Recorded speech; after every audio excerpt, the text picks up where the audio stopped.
Good morning, students. Class 12th, Political Science, Chapter 5, Challenges to and Restoration of the Congress System.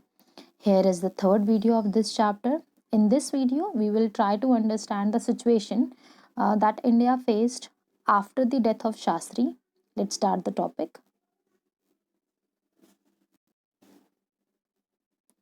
From Shastri to Indira Gandhi. Indira Gandhi ने बेटा chair को 1966 से संभाला और देखते हैं कि वो प्राइम मिनिस्टर बनी कैसे, क्योंकि कुछ सवाल थे लोगों के सामने या कांग्रेस के सामने भी, जिन सवालों को किस तरीके से सॉर्ट आउट किया गया.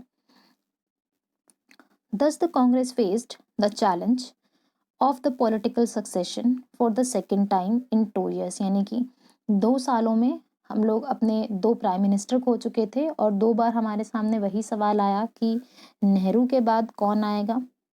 फिर हमें शास्त्री जी मिले और शास्त्री जी के बाद फिर कौन आएगा, हमारे सामने एक ये सवाल आया.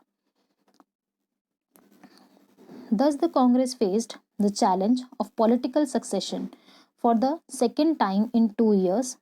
This time there was a intense competition.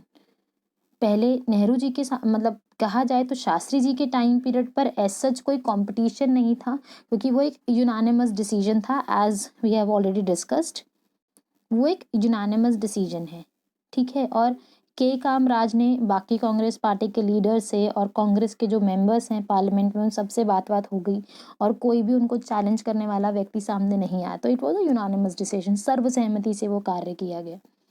इसके बाद जब प्रॉब्लम आती है इंदिरा गांधी के टाइम पीरियड की, तो उस टाइम पीरियड पर एक कंपटीशन था. कंपटीशन से क्या मतलब है कि लोगों के पास ऑप्शंस थे कि या तो इंदिरा गांधी को सिस्टम में लाया जाए या मोरारजी देसाई को. अब इंदिरा गांधी और मोरारजी देसाई के बीच में क्या एक रीजन रहा, वो हम एक बार देखते हैं. Morarji Desai had earlier served as a chief minister of Bombay state, जो कि प्रेजेंट टाइम पीरियड पे महाराष्ट्र और गुजरात कंबाइन है, and also the minister in the centre. He was at that time finance ministry थी बेटा उनके अंडर. And Indira Gandhi, the daughter of Jawaharlal Nehru, had been Congress president in the past, मतलब एक शॉर्ट टर्म पीरियड के लिए कांग्रेस की प्रेसिडेंट रह चुकी थी, and had also been union minister for the information in the Shastri's cabinet. अगर दोनों के एक्सपीरियंस को देखा जाए तो मोरारजी देसाई ज़्यादा एक्सपीरियंस्ड हैं, एक लंबे समय से काम किया है उन्होंने, एज अ चीफ मिनिस्टर की पोस्ट संभाली है, फाइनेंस मिनिस्टर रह चुके हैं. इंदिरा गांधी के पास ज़्यादा एक्सपीरियंस नहीं था, वो शास्त्री जी के टाइम पीरियड पर मिनिस्टर ऑफ इंफॉर्मेशन उन्होंने संभाला था. This time the second leader in the party decided to beg the Indira Gandhi. Senior जो मिनिस्टर्स हैं उन लोगों ने डिसाइड किया कि वो इंदिरा गांधी को सपोर्ट करेंगे, but decision was not unanimous, क्योंकि कांग्रेस के अंदर ही जो सीनियर लोग हैं वो कह रहे हैं कि इंदिरा गांधी आए, ठीक है. और बेटा कई एक चीज़ ध्यान रखिएगा, यहाँ पर कई लोग हैं ना, बच्चे क्या करते हैं, इंदिरा गांधी की स्पेलिंग को इस तरीके से लिख देते हैं, ये इंदिरा नहीं है, ये इंदिरा है, तो आई बीच में आता है, ये चीज़ आप ध्यान रखें. तो कई लोग इंदिरा गांधी को सपोर्ट कर रहे थे जो कि स्पेसिफिकली सीनियर मेंबर्स थे कांग्रेस के, और कुछ लोगों ने मोरारजी देसाई को सपोर्ट किया. तो यहाँ पर क्या हुआ, वोट डिवाइड हो गए. तो ये एक यूनानिमस डिसीजन नहीं है, ये चीज़ आपने यहाँ पर नोट रखनी है. इसके बाद the decision was not unanimous. Shastri ji के टाइम पीरियड में वो एक यूनानिमस डिसीजन था. The contest was resolve through a ballot paper among the Congress MPs, यानी कि सीक्रेट वोटिंग हुई जिसपे सिर्फ कांग्रेस के जो एमपी हैं उन लोगों ने वोट किया, और आपस में उस वोटिंग में जिसको ज़्यादा वोट मिलते वो एज अ प्राइम मिनिस्टर की पोस्ट पर जाते. तो Indira Gandhi defeated Morarji Desai by securing the support of more than 2/3 of the party's member, यानी कि ज़्यादा एमपीज जो कि उस टाइम पीरियड पर मेंबर ऑफ पार्लियामेंट की पोस्ट पर थे, तो 2/3 लोगों ने कांग्रेस के, मतलब कांग्रेस के ही 2/3 लोगों ने इंदिरा गांधी को वोट दिया और कांग्रेस के ही 1/3 लोगों ने मोरारजी देसाई को वोट किया. तो इस यहाँ पर एक डिसीजन, एक बैलेट पेपर यानी कि वोटिंग की गई कांग्रेस के अंदर ही, जहाँ पर इंदिरा गांधी को as a prime minister choose, यानी कि उनका लीडर बनने के लिए वोटिंग हो रही है. इसके बाद है a peaceful transition of power, transition of power किससे, शास्त्री से, ट्रांजिशन कैसे हो रहा है, शास्त्री से इंदिरा गांधी की तरफ। तो it was a very peaceful transition, although एक वोटिंग हमें फेस करनी पड़ी, तो पर वो एक पीसफुल ट्रांजिशन हो गया।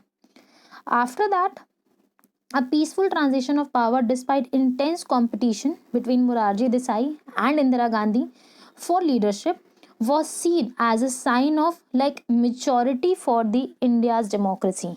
तो एक ये क्या है, एक मेच्योरिटी दिखाती है कि भाई एक हेल्दी कंपटीशन हुआ, वोटिंग हुई, वोटिंग के बाद मोरारजी देसाई हार गए और इंदिरा गांधी को ज़्यादा वोट मिले, तो वो सिस्टम में बनी रही। इसके बाद बेटा इस कार्टून को अगर आप थोड़ा ध्यान से देखें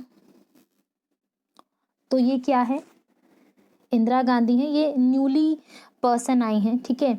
दूसरी तरफ आपके ये मोरारजी देसाई साहब हैं जो कि सिस्टम में आने की कोशिश कर रहे हैं, बट वो रेस में पार्टिसिपेट उन्होंने ज़रूर किया, बट वो रेस जीत नहीं पाए। कहने का मतलब ये कि कंपटीशन में पार्टिसिपेट ज़रूर किया पर कंपटीशन जीते नहीं। और इंदिरा गांधी ने as a prime minister, as a third prime minister oath ली, ठीक है। तो या फिर, और ये चीज़ आप याद रखें, 1966 से लेके 1977 तक वो सिस्टम में रही एज ए प्राइम मिनिस्टर। उसके बाद भी रही ऑल दो, बट वो एक बीच में गैप है, वो क्यों है कैसे है वो हम लोग नेक्स्ट चैप्टर में पढ़ेंगे, बट अभी के लिए आप ये टाइम पीरियड याद रखेंगे। इसके बाद है बेटा,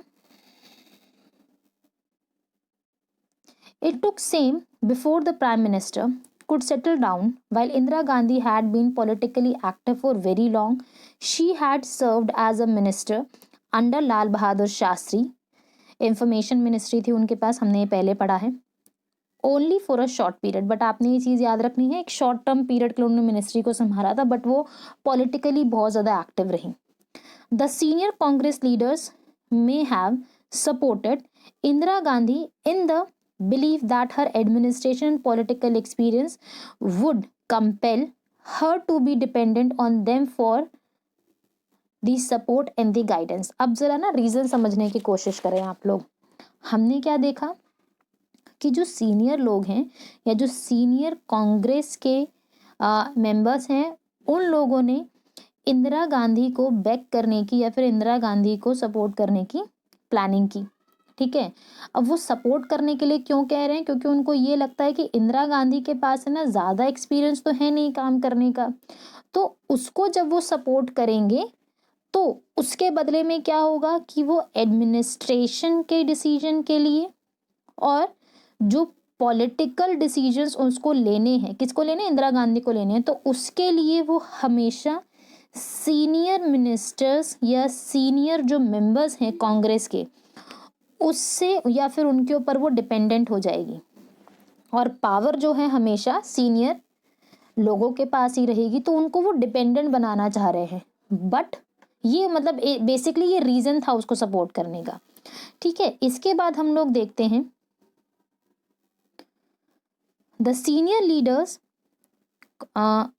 leaders may have supported Indira Gandhi in the belief that her administration and the political inexperience, क्योंकि उसके पास ज़्यादा एक्सपीरियंस तो है नहीं, ठीक है, तो इसलिए वो किसके ऊपर डिपेंडेंट रहेगी, वो हमेशा डिपेंडेंट रहेगी किसके ऊपर, आपके सीनियर मिनिस्टर्स के ऊपर, ठीक है।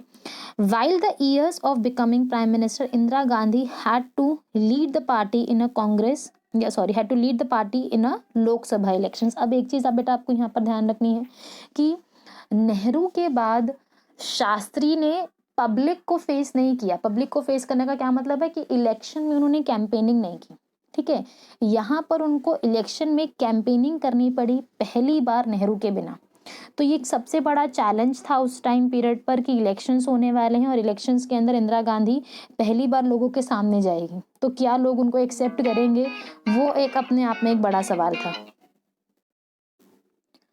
जैसा कि बेटा अभी हमने देखा कि किस तरीके से इंदिरा गांधी पहली प्राइम मिनिस्टर रही, मतलब ऑल्दो शास्त्री जी ने नहीं फेस किए इलेक्शंस, बट इंदिरा गांधी को फेस करने पड़े आफ्टर नेहरू। तो हमारे पास 4th जनरल इलेक्शंस हुए, 3 जनरल इलेक्शंस इंडिया में पहले हो चुके थे, 1962 में 3rd जनरल इलेक्शंस हुए थे। इसके बाद with the years of becoming prime minister, Indira Gandhi had to lead the party in a Lok Sabha elections ये फोर्थ जनरल इलेक्शंस की बात की जा रही है 1967 में, आप प्लीज़ इसे नोट कर लें।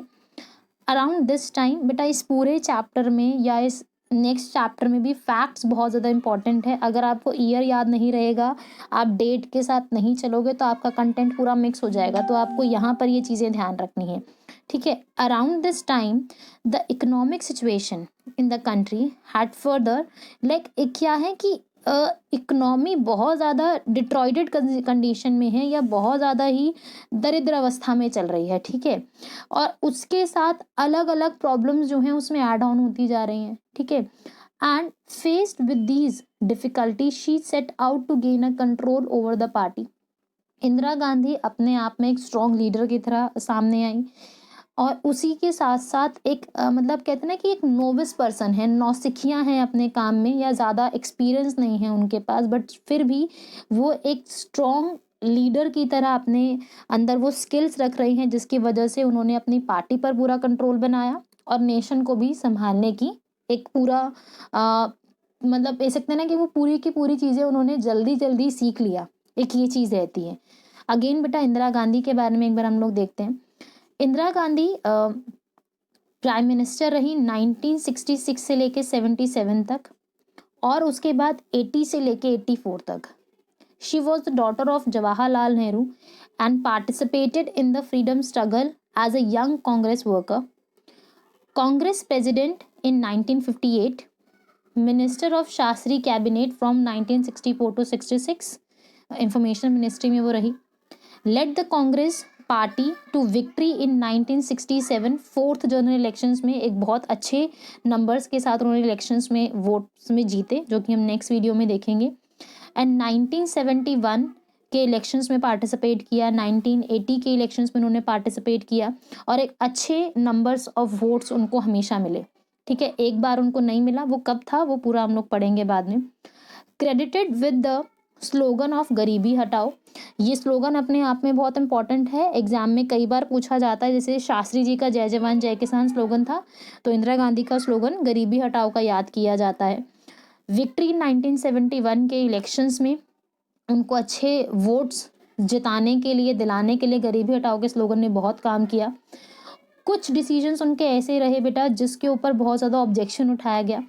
प्रीवी पर्स आप लोगों को याद होगा जब आपने इंटीग्रेशन ऑफ प्रिंसली स्टेट्स वाला टॉपिक पढ़ा है, तो प्रिंसली स्टेट्स या प्रिंस या जो किंग थे उनको इंडियन एडमिनिस्ट्रेशन में या फिर इंडिया में मर्ज करने के ना कुछ टर्म्स एंड कंडीशंस रहे, जिसमें ये कहा गया कि इंडियन गवर्नमेंट सालाना तौर पर जितने भी प्रिंसली स्टेट के राजा हैं या जो फैमिलीज हैं उनको कुछ कुछ पैसे ट्रांसफ़र किया करेगी ताकि वो अपनी लग्जीरियस लाइफ को कंटिन्यू कर सके, ठीक है। तो उसे प्रीवी पर्स कहा गया, जो अमाउंट गवर्नमेंट दे रही है उसे प्रीवी पर्स के नाम पर दिया जाता था, जिससे इंदिरा गांधी ने बंद करवा दिया, ठीक है। तो वो बहुत ज़्यादा ऑब्जेक्शनेबल रहा। कब कराया, क्यों कराया, अगेन स्टोरी है, वो हम नेक्स्ट चैप्टर में पढ़ेंगे। 15 बैंक्स को नेशनलाइज करा दिया गया, यानी कि सेंट्रल गवर्नमेंट में अपने कंट्रोल में रखा गया। न्यूक्लियर टेस्ट कराया गया, एनवायरनमेंट के प्रोटेक्शन के लिए काम किया गया और 1984 31 दिसंबर को उनका असैसिनेशन हो गया। तो ये असैसिनेशन तक का जो पूरा सफ़र है वो हम लोग नेक्स्ट वीडियो में थोड़ा थोड़ा करके स्टेप बाय स्टेप हम लोग स्टडी करेंगे।